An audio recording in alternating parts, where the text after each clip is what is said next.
films et livres policiers. Qu'est-ce qui pousse les hommes et les femmes à lire des livres policiers ou regarder des films et des séries policières?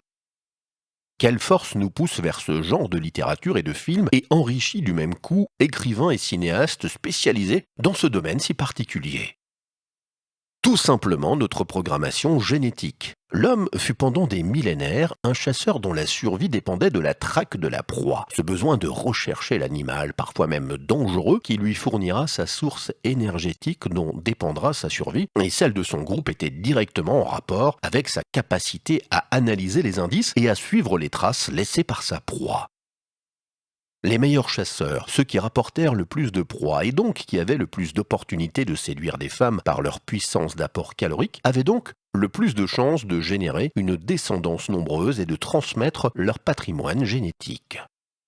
Le bon chasseur était donc celui qui savait parfaitement observer la nature, analyser les traces laissées par sa proie, la traquer et la mettre à mort, et surtout qui y prenait plaisir, plaisir devenant addictif, lui permettant de mieux apprendre et le poussant à repartir le plus souvent possible dans sa quête énergétique, devenant ainsi un nourrisseur efficace pour toute sa famille et son groupe resté au campement.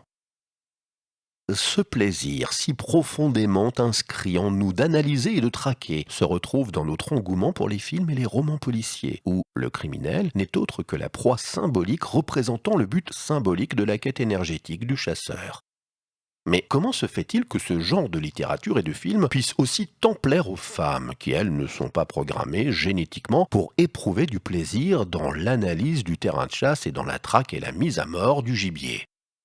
Tout simplement parce que la femme, accaparée par l'éducation des jeunes enfants et confinée près du foyer, recherchait l'émotion du monde par les histoires de chasse et de traque que lui rapportait l'homme. Histoires de chasseurs héroïques que l'homme amplifiait bien sûr pour se valoriser aux yeux des femmes et du groupe afin de conquérir les femmes et d'assurer sa place dans le groupe. Mais surtout, histoires qui permettaient à la femme de se créer tout un monde imaginaire de contes et de mythes qui servaient avant tout à éduquer les petits restant avec elle et ainsi à les préparer à la confrontation au monde.